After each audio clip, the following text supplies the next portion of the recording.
welcome to In the Key of G with Bishop John Gandy. We're here every third Thursday at 5 o'clock, from 5 o'clock to 6 p.m. Happy that you are there. I would like for you to do me a quick favor. If you're doing us online on Facebook, please do like and share. And those of you on the radio, we appreciate you for being there, all of our WEHA listeners, and we appreciate you so much. Tonight we're going to be talking with a good friend of mine, Brother Roy Foreman, and he's no stranger to these airways. Roy has been been with me in radio for many years. Some time back, I miss those days, Roy. Yes, so do I. But anyway, welcome, Roy. Thank you. You doing all right, sir? Doing great. Yeah, Roy, and also Ricky Sistrunk is here. Ricky Sistrunk, former councilman in Pleasantville, former city council president, and we are friends of Roy, and we just want to come in tonight and reminisce and talk about the amazing life of George Foreman. But before we do that, let's talk about Roy Foreman. I met Royce, I don't know how many years ago. 25 at least. Wow, You were at the station in Atlantic City. Yeah. What was it? TTH. TTH, Yeah. WTTH, yeah. But it's great to have you, man. So what's happening? How are you doing, first of all? I'm doing fine, but well to be as I could be. Every day it's a challenge, not to, and like I tell my wife sometimes, Vern, it's not the idea that you know that it happens because death is just part of it. Yeah. But when you have a figure like he was, it does make it a little bit different because people locally here, we got well wishes from people here in Jersey, all around the world. I got an email from the Prime Minister of Japan, at Africa. People so it became, we always called him, the kids called him Uncle George, We called him George. His nickname was Monkey, but some of us still to this day call him. Some of them still call him Monkey. They couldn't. Our cousins, they don't shake it. Yeah. And my older sisters, before they passed on, it was always Monkey. But to get that part of it is just to say that he was a life figure that was bigger than life itself. Yeah, and when he passed, man, I really realized, I'm like, wow, he was. But I don't know. Me and him traveled the world together, man. It's just one of those things that when he left, the transition, it's a missing part that I'm going to have probably until I meet him again. At least I hope I get to meet him again. Sure.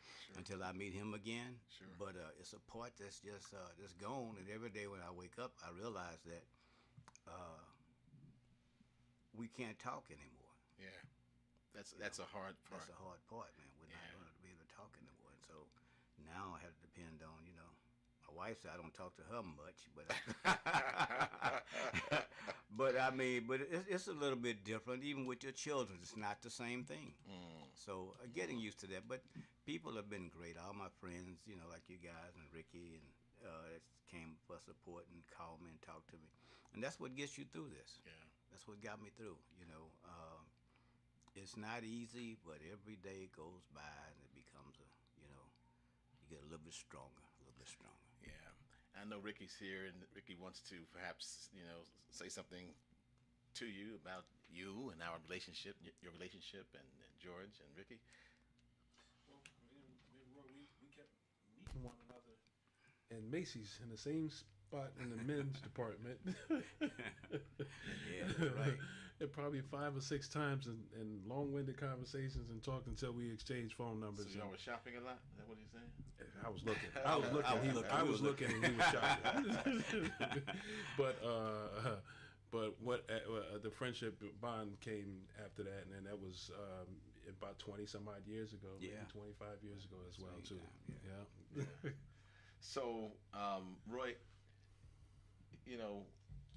I've lost some brothers, and I know what that means, what that's like. So I want you to know that we're definitely praying for you and your family. And you are the last sibling of the Foremans. Yeah. What's that like? Now you are the patriarch of the family, a large family too, by the way. Yeah, very big family.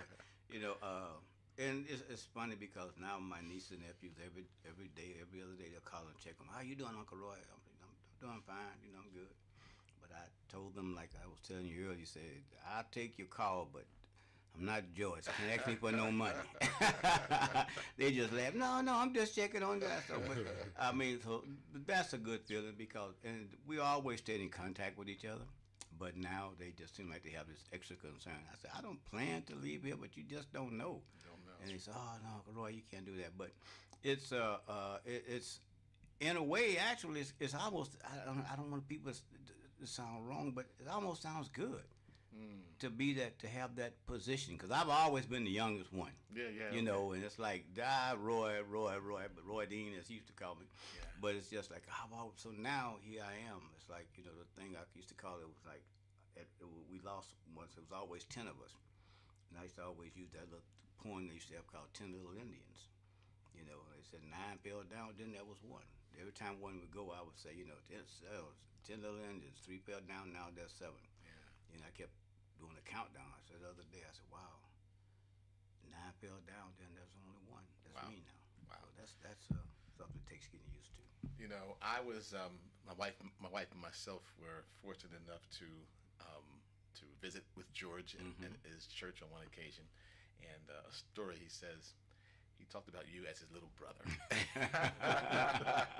He said, I'm not sure Roy ever got over the fact that he's my little brother. Yeah, that to him, that always meant a lot. Yeah. Because when he would leave and go away from the first time he was a kid, he left with a Job Corps. I remember, man, I cried like a baby. I said, oh, no, man, oh, boy. And I cried. He go like he didn't want to. He called the house sometimes, and I'd answer the phone because back then you could make collect calls. I don't know if they still make them like that now, but you can make collect calls, right? And before anything, I go, oh, it's Mikey on the phone. Then I'd be crying, and my mother said, oh boy. So we had to go through that. But no, I never. It was one of those things that I always see him over the years. He became not only a big brother to me, but he was like a second father as well. He pretty much early in my life, middle part of my life, as far as education, going out to school, he made sure that I got that type of learning in my mind, and pretty much anything I wanted that I needed, not that I wanted, that I needed. He made sure that I got at an early age, and even to middle age and later on too. Yeah. Talk about. I know that you also were you. I don't know if you managed him or what your official role was, but early on, in a lot of the videos and fights, you're there in the corner with him. Yeah. Talk about that a little. Well, I started when he came the first time. I was too young, basically. But then, the last part of his first boxing career, he hired me. In my senior year in college, he said, man, look, I want somebody I got to get, because he had fired his other management team for a lot of different reasons, but he had fired them. So he said, listen, I want you to, take over my business stuff for you. So I did. And then it was mostly boxing. It wasn't as commercial as it was. So, but one of the things I did that I learned in financing was I wanted to set up a pension account for him because I knew that you had read about a lot of, not just boxers, but athletes, but maybe boxers in general. They make a lot of money and they spend a lot of money because they don't pay their taxes and they spend. And I didn't want that to happen with him. So I got a chance there was a guy in L.A., Melvin, Eli, I think his name was. Melvin Belli was the attorney. And he took me to this guy named Eli Whitney. That's his name, Eli Whitney. And he said, I always think about that because I talk about the cotton gin. I always said that, but that was actually his name. Wow. And so I said, well, what can we do? Well, you had tax shelters in the 70s. You could take your money, you could take a certain amount of money and put it to the side, and you didn't have to pay taxes on that money until you used it. And in 1974, well, after 73, he had to not fight with North. 73, he won the title with Joe. I was still in school then. But by the time Ali came to fight, I was working with him, and I went and he said, you can take this money, a certain part of this purse. He fought Ali, and that was like $5 million. No athlete in the world had made that kind of money back in the 70s. None, black or white, no sport. And it was like $5 million. Well, taxes was 50% in the 70s. So you take that $5 million, then 2.5 of that is gone before you even hit the door. Yeah. So we set up this pension account, and we took two million of it, actually it was 2.2 million of it, and put it into this pension account. But it not only worked for him, but other guys that worked for us as well. A percentage of their earnings went into the pension account. So 10 years down the line or 20 years down the line, that money is there. But until you start taking it out, you're not paying taxes. But if it sits there, well, back then, I don't know what the law is now, but if it sits there for more than a period of time, it actually got waived by the tax. You didn't pay taxes on it. I think it was like 20 years, something like that. So we set that up. And he, of course, in 1977, when he had the religious experience, he retired. So, but that money was put aside, was there. So, that, he retired for those 10 years, but he still was able to live a pretty decent life. Not necessarily on that money, because we didn't touch it until maybe a few years later. Once we started the church, he got his own church and the youth center and all those kind of things. That's when he started trying to like pull it. He said, well, I got to use this for this, I got to use this for that. And the money wasn't coming in. So we had to draw for that. Yeah. Maybe about, I can't remember the exact amount of number, but didn't have to use it because it picked up once you start boxing, it picked up pretty quick. So the money was still, half of it was still sitting there, even when he went to, he always liked telling the story about he lost this, but why? It sounded good to hear him say, man, I lost everything. And because people like a success story. Right. But they go from rags to riches to rags to riches. They like that, so, and it sounded good, but he was doing good work with the church. Yeah. We started the George Foreman Youth and Community Center in 1985, I think it was. Yeah, I've been there with awesome. Yeah, that's right. Yeah, so, and it just became, a thing. And when he decided he wanted to come back, because his accountant was saying things that probably made sense. George, if you keep trying to take care of the church and these kids at the youth center, you're not going to have any. All that money's going to be gone. Yep. And we talked about this, I said, oh, man, we can do other things. And so I tell people this story. I was in Jamaica because at the time I was working for the State Department. And one of the kids came over there, maybe 3 or 4 months later, while I'm there. I was there for a while. Kid comes to me with a newspaper because I was kind of like helping him put their programs together over there in Kingston and Montego Bay and Montpelier, I think that's the name of it. I forget the name of those. Jamaica, a lot of names. Roseland. There's a lot anyway. And he said, "Oh, your brother gonna box again, right?" So I said to myself, "That's just a reporter that had nothing else to write." Because how sometimes guys will throw stories out there. I'm in Jamaica, and back then it wasn't easy to get phone calls there like you can now. I mean, it just was. So it might take you 2 days. You supposed to call that morning, and you didn't get the call until the next day sometime. So, but just fortunately, I was coming back from my 6 months break because you have to stay so long then come back. So instead, I came back home, and I go to the gym, and George is in there hitting a heavy bag, and I'm like, okay, because he was always doing that. Then he said, "What you think?" I said, "Oh man, yeah, you still, you got that power." He said, "I think I can do it again." And I turned around and I thought, I said, "Do what?" I said, "Do what?" He said, "No, man, I think I can buy." I said, "Man." How old was he then? 36. Okay. 36 then. Wow. And so he invested.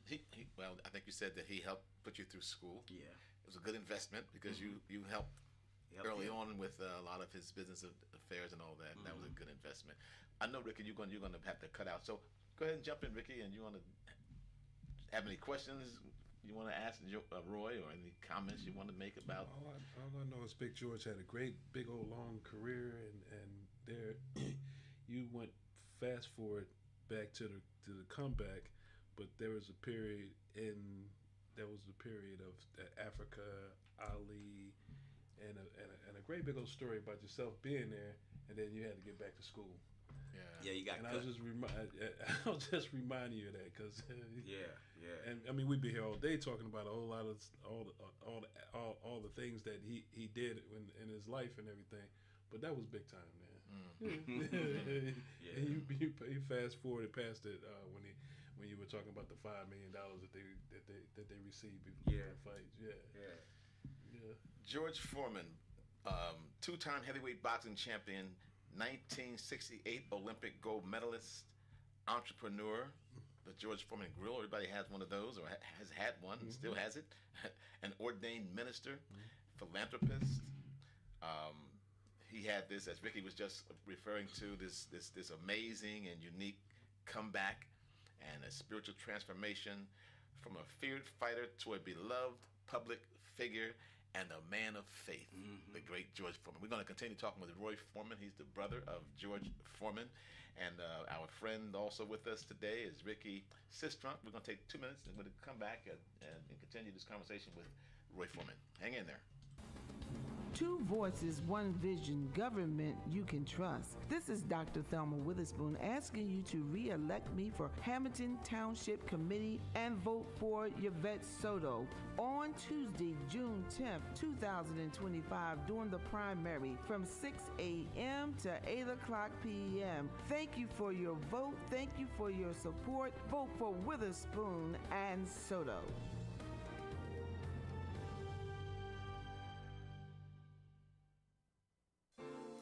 Do you have an event coming up and need a facility? Well, let me tell you about Atlantic County's newest banquet facility, Beacon Hall, located in the heart of Egg Harbor City, right off the White Horse Pike. Beacon Hall is a full-service banquet facility that is 5,000 square feet with an attached parking lot. Book your conferences, book signings, birthday parties, bridal showers, baby showers, weddings, repasts. No event is too big or too small. You can book your next event by calling us at 609-965-4255 or email us at bookbeaconhall@gmail.com. That's BOOKBEACONHALL@gmail.com. Try Beacon Hall, where we turn moments into cherished memories.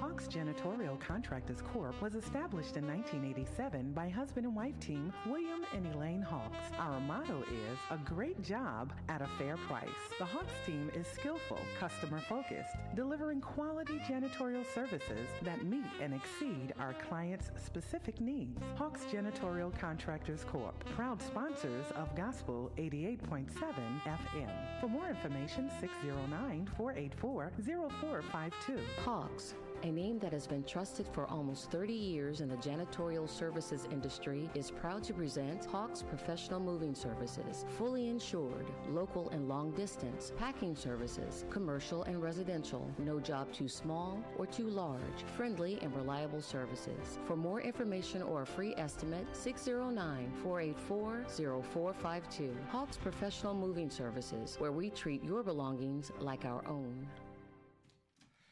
And welcome back to In the Key of G with Bishop John with Bishop John Gandy. My guest is Roy Foreman, and also joining us is Ricky Sistrunk. Roy is the brother, and I'm referring to Roy as the brother of George Foreman just because we're honoring George. But of course, Roy stands in his own shoes, and he's a great man and an accomplished man of his own. But I mentioned it that way because we are talking about and celebrating the life and remembering the life of George Foreman, the great George Foreman. And, your early childhood, Roy, born in Marshall, Texas in 1949, George was. Raised in Houston's Fifth Ward, the famous Fifth Ward. Bloody Fifth. Oh, the Bloody Fifth. Overcame poverty and juvenile trouble. He joined Job Corps, and that began his boxing career. What stories did he share about growing up and how it shaped his drive for success? His story is quite complex and multifaceted. I mean, and that's the thing about it, because it is. It's so multifaceted, because joining the Job Corps, the troubles that he got into, that's the thing that kind of led him to the Job Corps, but it wasn't that easy. So were those movie depictions that kind of showed him as really getting in a lot of trouble, were they accurate? Not nearly as accurate as believe me, not nearly as, the sequence might have been okay, as far as the bad boy, but nowhere near. George, my mother, this is the part about this thing. And I think my mother is, and they tried to do a pretty good part with my mother, I guess, in the movie as well. I didn't particularly. It's kind of hard to take 2 hours and put. Sure. But my mother, we had a younger brother who developed polio at 3 years of age. Kenny Wayne. You met Home Biscuit. Yeah, Home Biscuit. You met the Biscuit. And so, at that point in time, we're living in Benfield. We're living in a place called the Bottoms, which was in Fifth Ward. And it's funny because now the Bottoms has become the top. They done built condos over there now. But we were living in this place called the Bottoms. And Kenny developed polio at 3 years of age. And George must have been, 3, 6, he was about 12 or 13. And because my mother, who was at the time, she was, what they call them, short order cooks, I guess they used to have back in them days in one of those diners. She was a short order cook. So her time was spent a lot from the mornings, literally until the nights, at the place having to work all day. Kenny Wayne, Kenneth Wayne, but we called him Kenny, because of his situations, my sisters, a couple of them, they had to literally quit school to help take care of him and myself as well. I came from school and we had to do things for him because he couldn't do much for himself. Until later on, the Shriners, who I forever will be grateful for them to this day, they came up with a program and they moved him into the Shriners Hospital facility and literally took care of him, trained him, to walk, because he had to learn to walk all over again, do everything. And this was like a 10-year project almost. Kenny literally did not walk till he was almost 13 on his own. Really? Almost 13 years of age, and doing this because they would break his legs to get him straight. Yeah. All that stuff they would do, and he had body cast on and all. Wow. Man, it was he went through a whole lot. That I said the story. When I tell people, well, I didn't like the movie because they didn't depict that, and people say, well, it wasn't about him, it was about George. I said, okay, but that's part of him. Yeah. About this time, because my mother's going away so much, George is 12 years old now. He was a big kid. He was 6'2" at 200, almost 200 pounds. So he was a big kid. And nobody could. My sisters couldn't run him. Couldn't tell him what to do. They said, I'm gonna tell Mama. Yeah, okay, fine. But so at 12 years old, he literally started running the streets and mugging and robbing. Wow. And I remember he used to come home some nights and tell me what he had done. Right that night, he said, "Man, he told me this one story about this guy, Mr. Kennard, and I always tell this story because this was one that he came home this night and said, man, we knocked old man Kennard in the head tonight. He said, but I hit that man so hard, he straightened up. I don't want to laugh. Because I knew Mr. Kennard owned the junkyard in the neighborhood, and he had money. He always had big wads of money in his pocket because people took stuff and sold it to him. He buy stuff from him. So cash business. Cash business, right? So they decided one night they're going to give him. George was the strong arm guy. Wow. He grabbed him, he hit him, boom, grabbed him. 12 years old? 12 years old. Jeez. 12 years old. Wow, man. And his buddies would go into his pocket. But Mr. Kennard was not giving the money up that night. He didn't. I said, but you get the money? He said, no, man, that old man fought us to death. But the next day, when I remember seeing him, he said, tell your brother, I know that was him. Because I'm like, what? What are you talking about? I had to play that. I'm only like 6 or 7 years of age. Yeah. But he said, tell your brother, I know that was him. He said, wait till I see your mother. Well, you'd never seen my mother, really. But they knew that he was a terror in the neighborhood. A nice kid when it came to daylight, talking to the parents and stuff. But at nighttime, man, it was like a town that dreaded sundown in that neighborhood, man. Well, he was that bad. Well, he was for what you're saying and what they depict on television and all that, he was a bad young guy. Dude, yeah. Then he comes to be a bad boxer. Yeah. Just an amazing boxer. 1968 Olympic gold medalist, winner, heavyweight champion. 1973 when he defeated Joe Frazier. I think you were there, right? In the corner, right? He lost to Muhammad Ali in '74 in the Rumble in the Jungle. I remember that as a kid. Rick, you probably were too young to remember that. I remember. I was 10. I was 10. I know you're older than I am. I know you remember. Oh, no. And what else? Then he retired and he returns 10 years later at the age of 38. Well, they got that wrong, but it was 37. 37. Because he retired at 27. Okay. He came back at 37. Then he regains the championship again in 1994 at the age of 45. How did your family handle the pressure of George Foreman, former street mugger, and now all this newfound fame and popularity? How did that impact your family? Well, you know, we were always a low-key family. I mean, we never got it. I gotta say, let me say this. When I met some of your family members, and I tell my wife and tell everybody, my wife as well, such nice people, just good people, my kind of people, just good people, good Southerners, I guess, good Southern family. So you're right. You have a great we family. always remember where we came from. Yeah. My grandfather was a sharecropper, right? So, and the story that goes in our family is that I had an uncle. My mother, when they were young girls, they were in Marshall. They were 12 years old, 13 years old. We had Uncle A.D., Charlie Perry. He had two names. I'll tell you about why he had two names. But one night, and this I said, if this doesn't happen, there's no Nancy Foreman, which means there's no George Foreman. My grandfather owed one of the sharecroppers that were the guys he worked for some money. So one night, like on Saturdays, you know, back then they'd take the horse and buggy or whatever they would and go into town to the juke joints at night and dance how they find. My grandmother and my grandfather were gone. And my mother's younger brother, who was AD, and my father, I would tell her, you the man of the house now. You got to watch, take care of your sister. Even though someone was older than he was, but you're the old man of the house.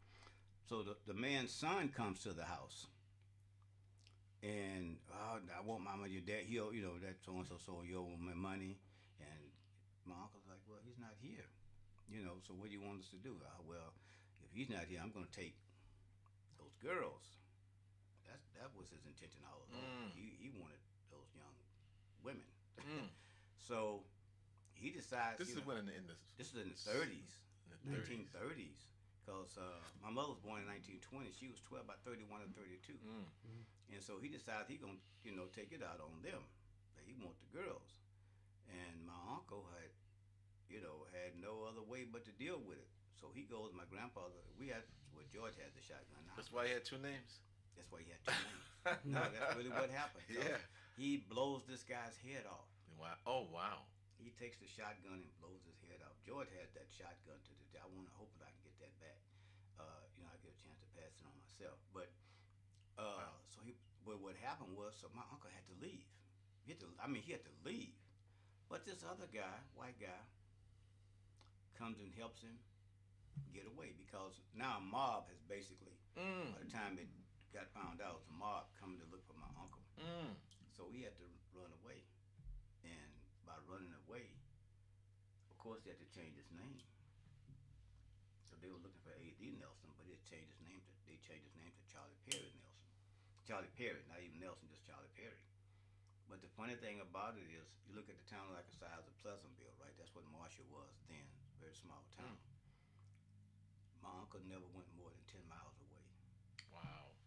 He learned to hide all the living skills that my grandfather taught him. He lived basically in the woods. He kept a watch on his family all the time. Wow.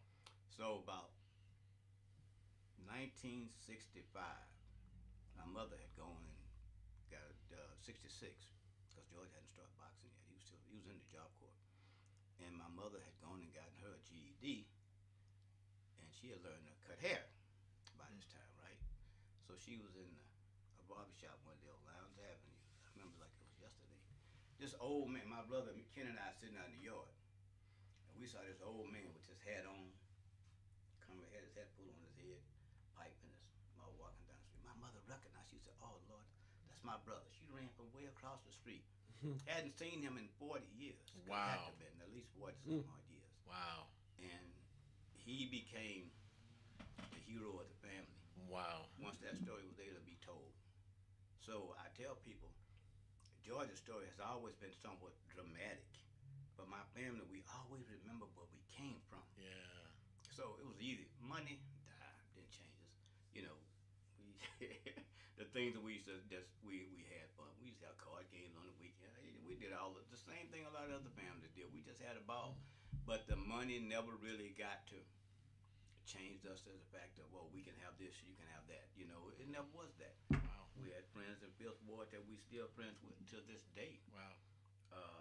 I tell a story about it's a lot of things, and I know I'm taking a while, but it's because the way the story is. I'm loving this because it's giving a whole nother in-depth kind of understanding about George and your family. And what happened was this: when Ken and Wayne, remember I told you Ken Wayne had been in his wheelchair, right? So they finally let him come home. He's about maybe 9 or 10. He had his wheelchair. I was kind of glad because we used to have to go to the laundromat. And the laundromat was like a mile walk up the street. Well, that wheelchair became our car. I can see it now. Oh yeah, man. You know, God. when we put the bags in the thing, and man, believe me, boy, your shoulders knew it, man. And we used to take the grocery carts from the grocery store. Oh yeah, push them definitely. and put the clothes into it. So that became Cut the back off of them. Yeah. Oh yeah. Sometimes they become a barbecue. Yeah, they became right, and that became our car. So, and with all this stuff, George is getting into trouble. My mother trying to deal with that as well. She wind up catching tuberculosis, so she goes away. And him, my sisters are dealing with George again. Now he's about 13 or 14 years old, even bigger. And so now nobody listens to their sisters. You know that very seldom anyway. So, so now he's really getting into trouble with the whole neighborhood. He basically was the one. He was the one that, man. I see why he wasn't killed. That's the reason he should have been. But the night that really sent him away, they didn't do it they said something about him climbing under the house and he ran from the cop. That was good. That did happen because I remember the night he came and told me what happened. Man, they set them dogs on me, you know. Wow. And yeah, oh man. I wanted to say they should have caught him, but he came. He told me that night because he had tore his pants and cut his knee, right, cut his britches. So he told me that story, and that night he said, "But man, we got away." Wow. But about a year after that, what really happened, the one that got him away, and when he got away, once he was out of town, we found out all the stuff he had done. But this night, and I don't even think he remembers it because it was so dramatic. This night was as dramatic as when he had his transition in the dressing room. George came home this night. He was 15 years old. He had been drinking, of course. But somebody, my mother always said somebody put a Molly. He said this thing called Molly way back in the day, of red. They dropping people alcohol. He drinking old Thunderbird wine. And somebody was buying it for them youngsters like that. You know what I mean? Because he couldn't buy it. And he just went. They called it copping. Yeah. And he went crazy this night. Wow. I mean, I'm serious. I mean, it's like nobody could explain what it was, but he was home. And by the same time, my mother always told me when George would come to the door, we had a latch. We finally moved into a house, man, that had everything, had wallpaper. We lived in places, man, newspaper was the wallpaper for us in a lot of those homes. Wow. People, and I tell people that's why you can never tell a person what they cannot get, because you don't know what life has for you later on. That's why I try to teach young boys. Our youth center was to teach young boys that never give up on a dream, because we lived nightmares before we got to the dream. And he would, and so my mother comes home, and she was out. The car was pulling up, cab was pulling up, and George was at the door. And I said, "No, Mama told me I can't let you in because you've been drinking." Right? He pulled the door off the hinges. Wow. I mean, literally, he snatches it. I mean, we're talking about a 15-year-old boy, and so my mother, he gets into the house, and my mother tried to get him to lay down, and she couldn't do it. He wouldn't. I don't know. We don't know what to this day what happened to him. So she said, "Call my oldest brother, Sonny, Robert. That was the oldest one, and have him come over, and we're gonna try to see what he can do with this boy." And my brother was a big strapping guy like George was, So he was a truck driver. He worked for Mayflower Storage. So he was used to handling heavy, big stuff. He was a big country boy too. Man, they got into a fight this night that I'm telling you, all the fights George had wasn't as good as the fight that he and Sonny had that night. I mean, they got into a fight, man. And so finally, and Sonny actually was getting the better of him, you know, experience and everything else. Sure. So George gets out the door and tell my mother, it was so funny, he said, you call your son down here to beat me up, you know. So, and my mother said, George, what's wrong with you? We couldn't find out. So now, by this time, he has no shirt on. He's bare feet. Now, he takes off running down the street. And my mother said, Sonny, go after that fool, because somebody going to do something to him if they see him running down the street acting like that. We don't know where he was headed to that night. So Sonny goes out behind him, and she said, Rodine, now it's 1 o'clock at night, in the morning, whatever you want to call it. You go behind him and, you know, come back and let me know what happened. So they get down. I'm about 50 yards behind them, watching just enough, just close enough to see. I know your time is getting short, but just enough to see. And all of a sudden, another gang of guys, 4 guys, meet George in the street by himself, not with his buddies. It's just him. But he's I don't know what he's on. But my brother, and they said, yeah, we finally got you. So my brother Sonny says, I'm not gonna let you guys, you know, beat up my brother. Now, here they go. Him and George are fighting these 2 guys, these 4 guys in the street. I mean, this was a fight. I'm still standing back like, oh my God, I don't know what. Go back and tell Mama or watch what. So I stand there, and it's the funny part is that they're knocking these guys, throwing them in the ditch, and while Sonny is tangling with the last guy, George takes off and running again down the street. He's gone. The left Sonny. So finally, Sonny leaves the last guy. The other guy breaks and runs. So George goes up to the street, which is called Lyons Avenues, which is a major street in the black community. That's why all the black clubs was on this street. You know, we guys like B.B. King. We see all those back in them days. That's where they would come. And after everything shut down, there was a place called the Dairy Dream, and that's where everybody would stand and go get the fish baskets and the chicken in the baskets, all that kind of stuff. The line be long, so George goes up there that night. Man, and I'm telling you, he's raising sin, and most of the people knew who he was, right? That's that George, that boy George, or that monkey, whatever they called him. But man, he was raising plenty of sin that night. People just, it was a wild scene. Mr. Steve, who was the owner of the Dairy Dream, a black man, you know, had a notorious name for, he kept a pistol. They always said he was, what they call it when he went to the army. Oh, it was shell shot. Shell shot, right? You don't hear that too much anymore. Yeah. But they said Mr. Steve was shell shot, so he shoot you. You know, he had a reputation for shooting people. I mean, literally, if you came on his property and messed with those women acting a fool, Mr. Steve shot quite a few people. Why he didn't shoot George that night, I guess, is the reason why. But the back then, on the weekend, they had this thing called the paddy wagon. Used to come to the black neighborhoods, and they would pick people, you know, they get the drunks and everybody. But this night, they didn't get a chance to get nobody but him. But man, George got into a fight with these cops. When I tell you, I'm watching. He's grabbing these guys, throwing them into the building, into the glass. It was a big glass furnace on Dairy Dream. He takes one of these cops and shoves him into the glass, and the glass breaks. Now all the glass is broken out. And the other cops are trying to get him. There was nothing they couldn't do with him. Finally, one of the guys gets behind him and pops him at the back of the knee. I think that's why he had knee trouble for the rest of his life. But George goes down to the ground. And when he goes down, that's how they were able to get the handcuffs on him finally. Wow. And get him to the police station. And So, that next day, my mother told him, well, after they got him out of jail, she said, son, you got to get out to these streets because somebody's going to kill you. then I went to Job Corps. That's how he went to the Job Corps. Wow. But when he left, he told my mother, he said, you know what? I'm going to go to the Job Corps, get a GED. He was going to take electronics. That was, you know, because that's what they did. Because it was called the Manpower Act that Lyndon Johnson had started.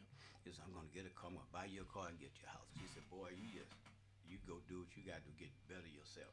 Boxing was nowhere. And he almost got kicked out the Job Corps because he was fighting too much in the Job Corps.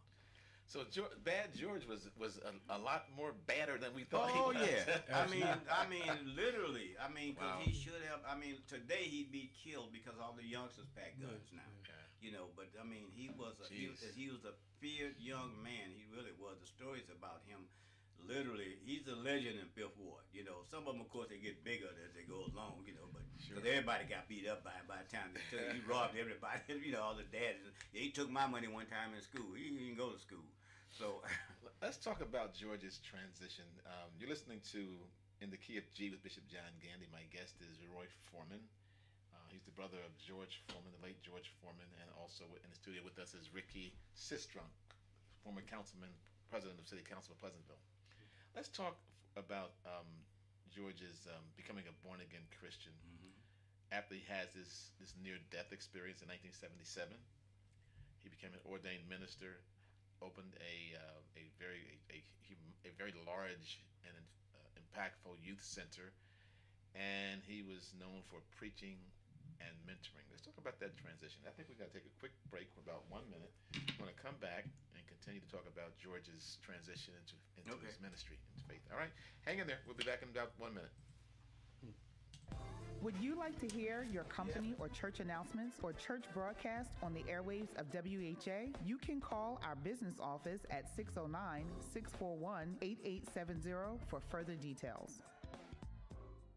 Hawks, a name that has been trusted for almost 30 years in the janitorial services industry, is proud to present Hawks Professional Moving Services, fully insured, local and long distance, packing services, commercial and residential, no job too small or too large, friendly and reliable services. For more information or a free estimate, 609-484-0452. Hawks Professional Moving Services, where we treat your belongings like our own.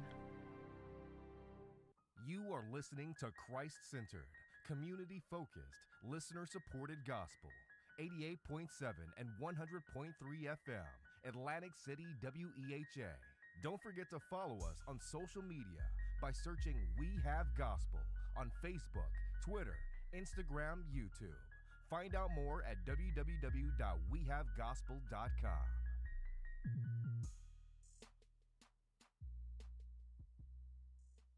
Come on, smile. Oh, honey, he's still not smiling. Maybe he's not a smiler. Yeah, maybe he's just not a happy baby. Maybe he's just being a boy. Or maybe he's teething. Maybe it's just a phase. Maybe he has autism, and we can definitely do something to help. Maybe is all you need to find out more about autism. No big, joyful smiles by 6 months is one early sign. Learn the others at autismspeaks.org/signs. Brought to you by Autism Speaks and the Ad Council. You on the East Coast? Yeah, right. Yeah. I was in Atlanta. I was in Atlanta, and I was driving through Atlanta, and we was going. My wife's brother had passed. We were going to the funeral. We stopped in one of those towns in Atlanta. Okay. Right, Yeah. and we go in there to get something to eat, and this white gentleman comes up, and he says, you know, he said he was the mayor. He gave me his card and all that, and he says. He says, I told him we were there. He cries. And he gives me his card. He said, if you need anything while you're here, you give me a call. He said, you're in the South now, brother. I'm telling the true story. Yeah. True story. That's the way it is. Yeah, so that's a different kind of experience. And so George, of course, you know, you talked about the coming up bad guy, right? But you talked about living in homes with newspaper on the walls and all that. So coming from that poverty, and of course all the ails of poverty. But then he has this amazing spiritual transition, and he became a born again Christian after a near death experience, as we said. Talk about that a little bit. How that transition, how he came from being the George you just got through talking about to the George that we came to know and really love. You know, even after he went to the second part of his life, sometimes for becoming champion and all that, even then still has some problems, you know, that young boys have with money. I see these young kids today, it's no different. Guy who has nothing, they still get this certain amount of money, helps them control people to a certain point. So he still had that issue until that. But this night in the dressing room, he just lost the fight to Jimmy Young, the decision. And after the fight, I thought he had won. Everybody thought Georgia won the fight, but you know that's the way it's just judging. You remember that fight too? Yeah, judging is you know is left open to people. So he comes back to the dressing room, And he's walking back and forth in the dressing room, right? He had his robe on, he's walking back and forth. So finally, he stops and he sits down. And so he's like, say, man, I'm bleeding. And everybody, man, you didn't get cut. No blood. You didn't get cut. He said, no, man, I'm bleeding. My hands are bleeding. My feet are bleeding. And, you know, there's blood on my forehead. He's doing it. I said, no. So now the doctors who are with us, we had a couple of doctors who traveled with him. They're thinking, oh, he got hit. He got a concussion, something like that, right? He never got hit that hard in the fight, but so everybody's going with that. But in the meantime, he's still going like, no, I'm telling you, man, I'm bleeding where Jesus was. Now, from George at that time, that was like, what? Wow. I'm listening. I'm like, okay, something's going on here. But I'm standing there because I still got to go outside to a press conference, because George wasn't coming back out. And then he started telling me, say, hey, man, I'm bleeding. Jesus Christ is coming alive in me. And I'm saying in the dressing room, it's like 9 of us in the dressing room that day. And everybody's like, oh, man, George done lost it. I mean, that's all. Honestly, that's all. If I could say I didn't think that, I'd be lying to myself because, I mean, we was always going to church, but not like this. So he started, and he was trying to get into the shower, and Mr. Moore was like, no, don't let him get into the shower because that cold water's going to do something to him in the shower, so lay him back down. And he kept telling him, I'm telling you, man, I'm bleeding. Jesus Christ is coming alive in me. Hallelujah, I'm born again. He's screaming all this stuff, right? And so they lay him down, and with all this commotion, and I say lay him down, what I tell you was like 6 big men in that room. He threw them around like they were toilet paper. They could not control that. And that's why I'm saying this night was just like that night. Each transition that night was as dramatic as the night of him being that 15-year-old boy on the street. That's what this was like all over again. I seen it. And finally they lay him down. And they get him comfortable. And he goes out from his eyes shut. Maybe a minute or so, 2 minutes. It might not have been that long. It's kind of hard to tell, but it's because it was going. And he tells everybody to say, you can let me go. I'm all right now. Wow. So then he wakes up. Wakes up. And from that point on, but I tell people the strangest thing about this, we always had a habit of taking a record. They even do it now, but we would take a record player. She don't know what a record player. She look at me like, but a record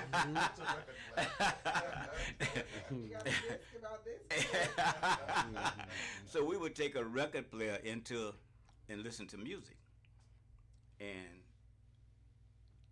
the room was about this size, so it wasn't a big room. And on that record was playing. It was Sam Cooke, and the record was "The Change Is Gonna Come." The record never got knocked over. It played over and over and over with all the commotion that was in there. It never stopped. I didn't pay any attention that night. I paid attention that the record didn't get, because I wanted to make sure we didn't break our record player. But that night I didn't play that. I didn't pay that any attention. And then, like I said, the next couple of days we took him to the hospital because they wanted to do all these tests. Nothing was wrong with him. He had no concussion, nothing else. So all we had to look at it, okay, he lost his mind for a minute, whatever. But he really had changed.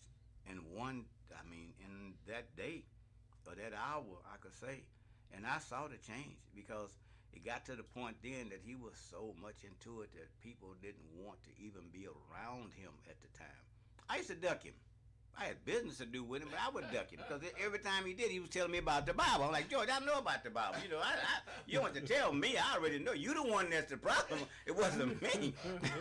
It wasn't me. He wasn't Puff Daddy stuff. Now, don't get me wrong. It wasn't that kind of stuff. But I'm saying, like, you the one. So, but he wound up really, it was a thing that, we see him come. I said, oh, I go around, I go to my mother's house, see his car. I keep right on going. I said, I can't deal with this right now.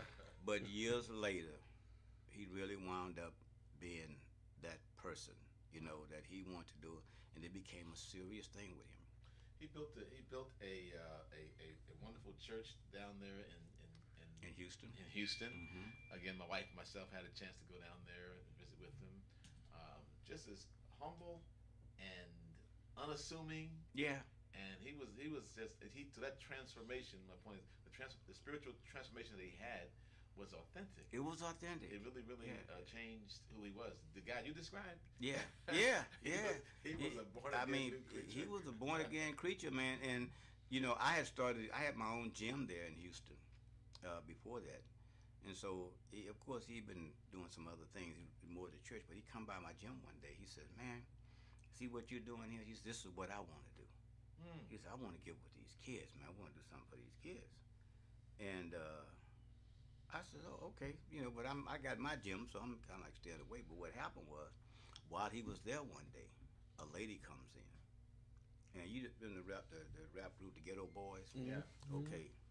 And one of the kids I was training was Willie Dennis. He was the leader of the group. And his mother, he hasn't started boxing yet. I mean, he hadn't started rapping yet, but he was just boxing. And Willie was a great little boxer. His uncle Melvin Dennis was a middleweight contender, so he had natural, but kid was good. And so his mother comes by, and George is there. She said, "You George Foreman, aren't you?" And he said, "Yeah. How you doing?" She said, "I'd like for you to talk to my son. I really would, because, I can't do nothing with him. He leaves this gym. This is the only place he don't get in trouble to is the gym. He comes home, he's in the street."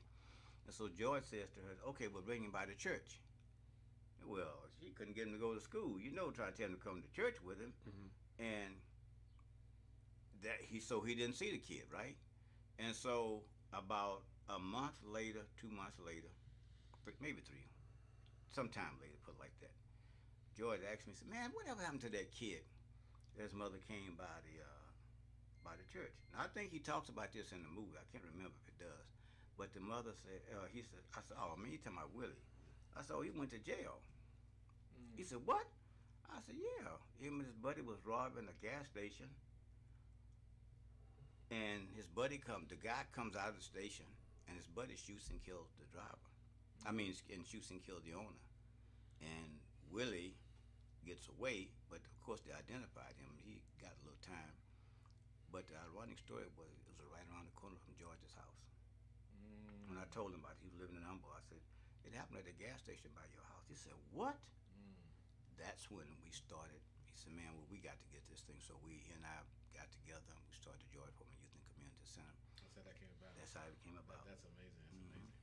For George, I want to just mention briefly. We've got about 7 minutes. It ain't much for me though. His family, his family life. He had 12 children. No, actually 10. I don't know where the 12 came from. Okay, But 10 children. 10 children. Yeah. And everybody knows the sons are all George. named George. Right.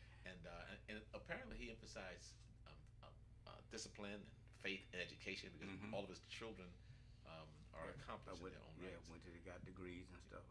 Yeah. What was George like? Because I want to get to his legacy. But what was George like at home as a dad, not a champion, as a dad? Stern, I could tell you that. But he was a lot of fun. You know what I mean, with his kids, because they loved him growing up. He got a chance to. You got to remember, he had 2 sets of children. One when he was by his first marriages. And I put that in plural. Okay. And then he had 5 by his last wife. They all had 5 together, 4 together, and 1 he adopted. She had a daughter, he adopted her. But George was a fun guy. He liked to have fun. But early on, he had to be the dad at the same time. And they literally got to see him, the young group got a chance to see him as more George Foreman, the boxer, because he started back boxing again. Yeah. And they were young, so he grew up, they got a chance to see him grow up. But that's why he retired, he left HBO, because he said, I've spent a generation, I've been away from my kids. And he wanted to become that father again. So he was a stern guy, but around the family, man, we had balls after church on Sunday. We'd go have dinner at my mother's house and stuff. Now, I tell people, he was a stern guy, but at the same time, he's one of the best men I ever met in my life, that I knew of. He really was, and left an amazing, and I want to talk about, close with this, an amazing legacy. He's a symbol of redemption, perseverance, reinvention. How would you want to be? How would you, Roy Foreman, want to be remembered?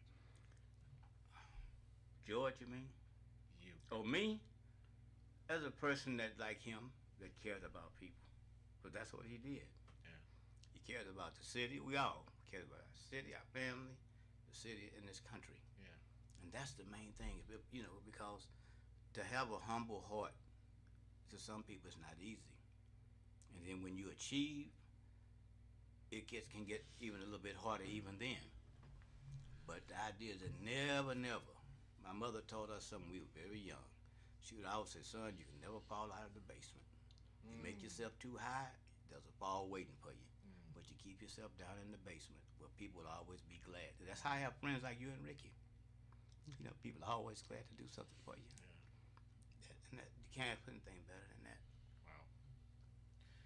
What do you believe is the greatest lesson people can learn from George's life? Giving, being a giver. Because the more he gave, the more he got.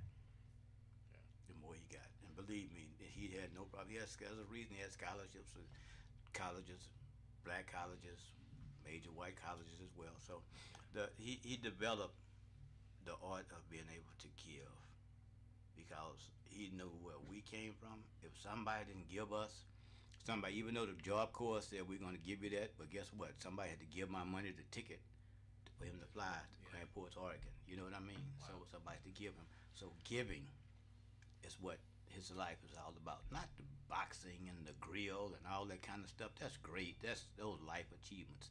But the giving part is what you got to have in your heart, man. And being able to forgive people yourself. And then you look back at your life to realize how many times you've been forgiven. Well, it's easy. It's real easy. Ricky, what do you have about him? 2 minutes. He was very impactful for me too as well. You know, I had a Sports Illustrated magazine when I was in Mississippi as a kid. He was a stoop box preacher. He had retired from boxing at that particular time. I was hitting gravel out in the countryside in my grandfather's pasture at that particular time, and I read the article and I was moved by the article. And in the article he talked about the youth center. He had on the coveralls like my grandfather, big old brown skinned man like my grandfather, and I took that. You keep alluding to me sitting on city council for the years that I sat here. I sat in city council for 20 years. 20 years. 21. Wow. The rec center was my baby. Yeah. I've never had enough money to own a rec center, but the rec center was my baby. I hired my camp goers, the adult counselors, and things of that nature, and I always kept it in the back of my mind that George had the youth center, and I always wanted to do what I could do and anything I could possibly do for the rec center. And it's basically because of the story between George and my grandfather, that tying that knot from when I was a kid, and that Sports Illustrated article when I was a kid. So I really appreciate your brother, appreciate you as a friend, love you as a brother, and yourself as well, Bishop Gandy. Thank you, brother. Appreciate it. So we've got about a minute left. We'll let you just kind of wrap up with anything you want to say in closing. I want to say before we do, listen, I'm so happy that you're here, happy you're doing well. You are now the patriarch of your family. Yeah, I am. And I know you've got a lot on your shoulders, but God will give you the grace to, and you know, you have the goods to make it happen. Yeah. But give you a chance to have some closing remarks. I mean, I can't say much else. The old saying that when you make a point, you made a point, then you just said too much. See what I'm saying? See why I said that? Roy Foreman, who was my co-host for many years, brought such color and such, you know, just all these great sayings, and just an amazing communicator. I appreciate you, Roy. Appreciate you, Ricky. Happy that you guys were able to stop by. Thank you. Roy has a wonderful wife who's not on with us tonight. She's camera shy. But she's here in the studio.